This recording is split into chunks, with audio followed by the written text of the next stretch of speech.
এইখন হাবিত খোৱা বস্তু নাটনি হৈছে। ব'লা পোৱালিকেইটাক লগত লৈ আমি আন এখন হাবি লৈ যাওঁ। ব'লা।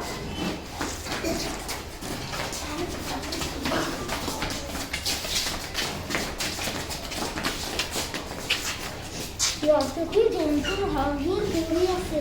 এইটো এটা ডাঙৰ ঘৰ ব'লা। একো নহয়, ৰাতিটো গছতেই থাকিব। হ'ব দিয়া। যদি বাঘটো নিজৰ ঘৰলৈ আহে তেন্তে কি কৰিম? মই বাহিৰত পহৰা দি থাকিম।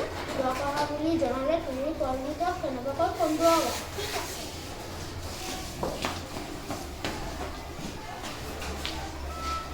বাঘ এটা ঘৰৰ ওচৰলৈ আহি আছে। মই পৰিয়ালক জনাবই লাগিব।